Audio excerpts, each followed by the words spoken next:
Un jour, cet homme de 55 ans se trouve dans le parking d'un supermarché quand, soudain, bang, il se fait tirer dessus. Il est tué. Le lendemain, bang, un homme est abattu pendant qu'il tond la pelouse. Puis, bang, un chauffeur de taxi est abattu pendant qu'il fait le plein.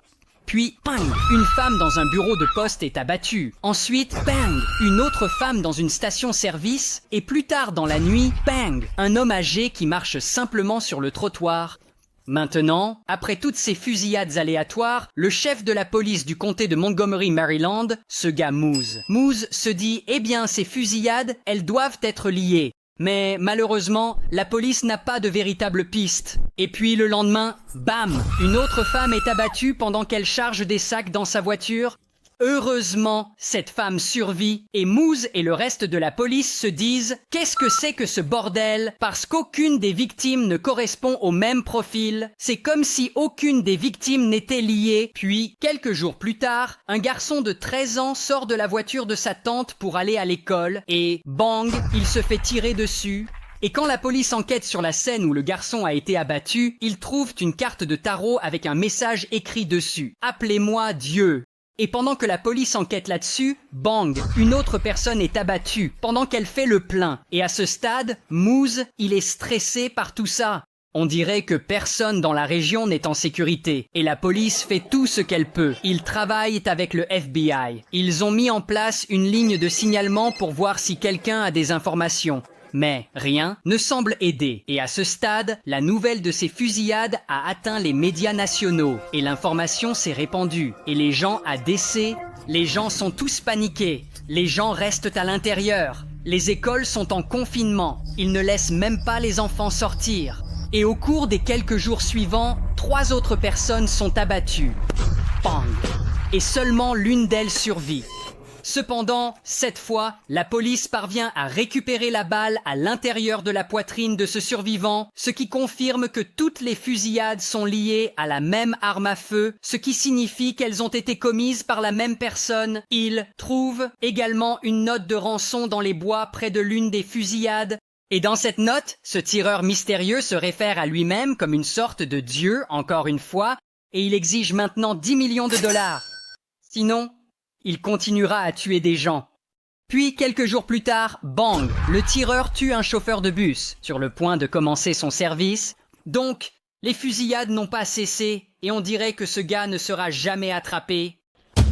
Jusqu'à ce que Moose, il travaille toujours dur sur cette affaire. Et dans cette note de rançon qu'ils ont trouvée, le tueur mentionne qu'il avait déjà essayé de contacter la police via la ligne de signalement qu'ils avaient mise en place. Et Moose se dit « Attends, il a appelé la ligne de signalement. Donc, la police examine cela. Et oui, c'est vrai, quelqu'un a bien appelé la ligne de signalement. » Mais cet appelant prétendait être impliqué dans un vol de liquor store et une fusillade qui ont eu lieu en Alabama.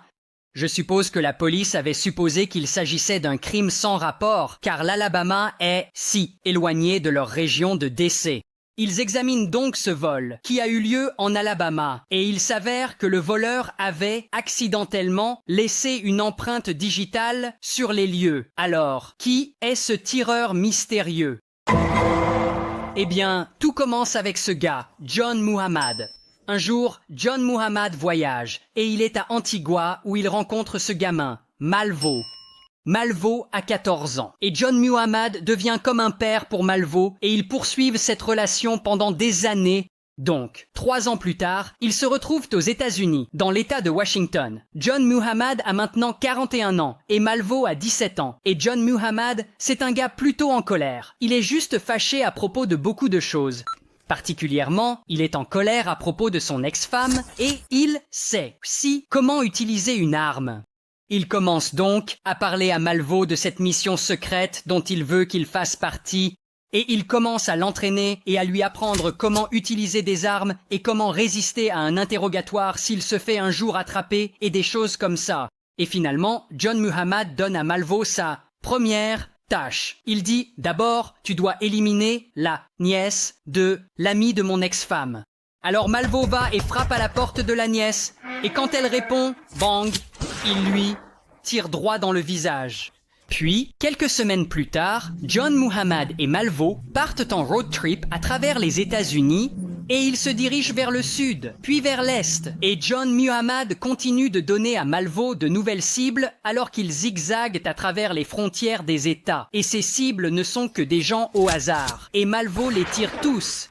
Puis ils finissent par se retrouver dans la région de DC et du Maryland. Et pendant qu'ils y sont, ils achètent une voiture, une Chevy Caprice bleue. Et cette Caprice a un trou découpé juste au-dessus du coffre, comme ceci ici. Maintenant, ce trou leur permet de se cacher dans le coffre et de tirer sur des gens à travers ce trou sans que personne ne les voie. Alors, dans cette région de DC, Maryland, ils se lancent dans cette série de fusillades et ils tuent un tas de gens et personne ne sait qui ils sont jusqu'à ce que le FBI obtienne cette empreinte digitale d'un vol à main armée dans un magasin d'alcool en Alabama. Et ensuite, ils passent cette empreinte dans leur système et boum, il y a une correspondance. Cette empreinte digitale est celle de Malvo, qu'il relie assez rapidement à John Muhammad. Donc, enfin, ils savent qui ils recherchent. Pas un tireur isolé, mais un duo de tireurs. Il relie alors John Muhammad à sa voiture, la Chevy Caprice bleue, et il diffuse cette information dans tous les médias qu'il recherche cette voiture en particulier. Puis, quelques jours plus tard, dans les petites heures du matin, ils reçoivent un indice sur la voiture et trouvent la Caprice garée à une aire de repos avec John Muhammad et Malvo endormis à l'intérieur. Donc, après presque un mois de terreur, bam, la police arrête John Muhammad. Voici son portrait. Et ensuite, bam, ils arrêtent Malvo. Voici son portrait. Et Malvo écope de la réclusion à perpétuité et John Muhammad reçoit la peine de mort et finit par être exécuté. Et un grand merci à Leonardo.ai pour le sponsoring de cette vidéo. Si vous voulez créer des œuvres d'art vraiment cool pour vos vidéos comme ceci ou ceci ou ceci, inscrivez-vous sur Leonardo.ai. Ou suivez le lien épinglé dans les commentaires, supposant que cette plateforme me permette d'épingler des commentaires.